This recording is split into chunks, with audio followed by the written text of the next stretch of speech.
3 months have passed since we first had a look at the Brookdale flat warehouse. A lot has happened in that time. The Manitoba Agricultural Museum hired a crew to clean out the interior of the warehouse, taking most of its contents to the landfill and hauling away piles and piles of accumulated bird poop. Funds were raised to cover the cost of picking up the building and moving it to the museum grounds. Volunteers worked to clear a site at the museum within a stone's throw of the 1901 grain elevator that will be the warehouse's symbolic kin. After the grass is stripped away and some topsoil is removed, wooden forms are built and a solid concrete base is poured. After the warehouse arrives, its original wooden foundation, sitting atop the new concrete, will be rebuilt by a team of carpenters. Inevitably, there will be problems we have to overcome. The warehouse is tall enough that we will need linemen from Manitoba Hydro to accompany it on the move to the museum, to raise and in some cases cut electrical lines to allow the warehouse to pass underneath. Our mover searched for the best possible route to minimize the need for such power cuts, but some of them simply cannot be avoided. We also approached the municipality in which the museum is located to ask if they will designate the building as an historically significant structure, so it will become eligible for provincial funding to help in its restoration. We think the only flat warehouse remaining in Western Canada makes it significant. Hopefully, municipal officials will agree. Our plans for the move are now complete, and we wait to hear when the mover and hydro crews are both available at the same time. And as the weather gets colder day by day, we worry that further delays may postpone the move to next spring. That would make it difficult for us to have the restoration done in time for a planned grand reopening in mid-year.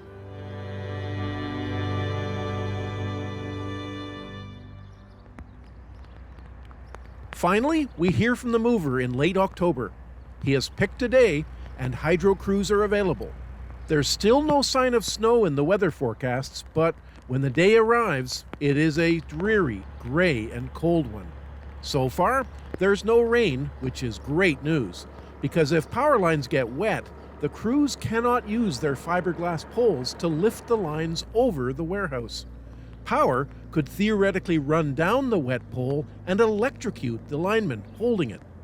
The mover backs his huge diesel-powered truck up to the warehouse, and his helpers fasten braided cables to the steel beams on which the building is sitting. They have done this job hundreds of times, and their experience shows. Soon, the warehouse is up on wheels and almost ready to go. There are just 2 more tasks to complete. The mover tacks a long, thin board along the crest of the warehouse's roof and extends it past the front of the building with a rope to pull it downward in a graceful arch. Its purpose is not immediately clear. Meanwhile, a museum volunteer hastily tacks a banner on the rear of the building to let curious motorists know who is moving this strange structure. Several trucks of hydro linesmen pull up alongside the warehouse and signal their readiness. Finally, the moment arrives. There has been some light drizzle, but the linesmen think it is not enough to cause them problems. The mover steps gently on the accelerator of his massive truck, and the warehouse inches forward. It glides past the grain elevator that has been its neighbor for nearly a century. And I can't help but think it's a sad day for Brookdale to lose another piece of its past. The mover pulls onto the highway and picks up speed, but the quick pace is short-lived.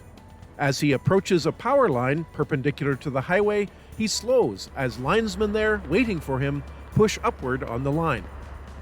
Now the purpose of that board along the warehouse's roof line becomes evident. It helps to guide the power line over the roof without snagging on any of the jagged metal roof tiles. The route that the mover will take to reach the museum today is almost entirely on pavement, but there is a small detour that he must make along a graveled country road to avoid a low railway crossing at one point. A drone hovers over the road, capturing a view of the truck and the warehouse as they pass underneath. Just as the mover prepares to turn back onto the highway, he is forced to stop. There has been some localized rain and a high-voltage power line under which he needs plenty of clearance for safe passage is now dripping wet. There is nothing to do but wait. With some time to waste, we sit down to eat. A short while later, we get a phone call. They're on the move again. We rush to meet the convoy as it turns onto the Trans-Canada Highway. In total, the move is 65 kilometers from Brookdale to the museum, and nearly half that distance is on Manitoba's largest, busiest highway.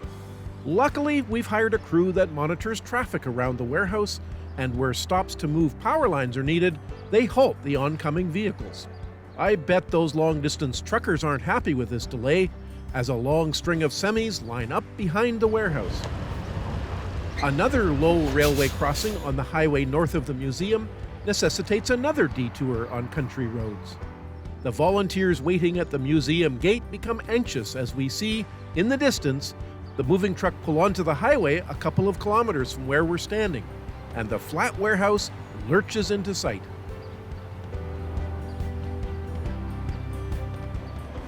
Arriving at the museum gates, the amazing skill of the mover is once again on display as he jackknifes the truck and trailer to make an extremely tight turn off the highway into the grounds. The warehouse emits a loud groan on its support beams as it pivots off the highway. Everyone sighs in relief as the warehouse glides slowly onto the grounds. It's finally here. But one more unexpected challenge awaits. As the warehouse approaches a gate into the fenced area where its final site awaits, the hydro linesman advises that the power line ahead is far too low for the warehouse to clear, and it's too taut for them to push up. There is no way to proceed unless we cut the line. But they can't make that cut because the line is on museum property. We'll have to hire an electrician to do the work, and we won't find one this late in the day. Luckily, one of the museum volunteers comes up with a novel solution. We can move the warehouse around the back of the fenced compound, beyond the power line, where there is no gate, just a long expanse of chain-link fence.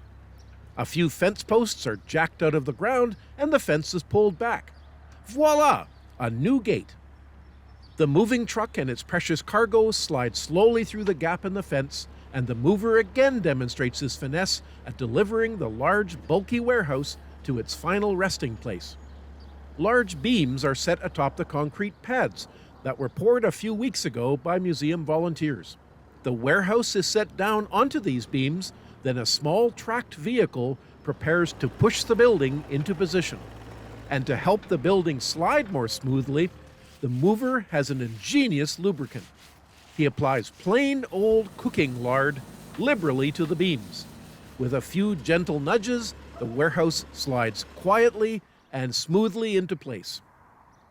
At the end of a long, cool, wet day, it's an enormous relief to see the warehouse at its final home, safe and sound. One volunteer remarks that the location is perfectly chosen. The warehouse looks like it has always been there, that it nicely complements the other historic buildings sitting around it. There is still much work to be done. Over the next few weeks, carpenters will rebuild the wooden foundation under the warehouse. The degraded metal tiles that cover the outside walls and roof look all the shabbier compared to the pristine exteriors of the warehouse's neighbors. Museum volunteers have begun to research where replacement tiles can be obtained. We want to replace them with steel, rather than the aluminum cladding that is typically used to cover grain elevators. We have found a source that can provide the sheet metal, and a machine shop that will cut and stamp it to match the dimensions of the original tiles on the warehouse now.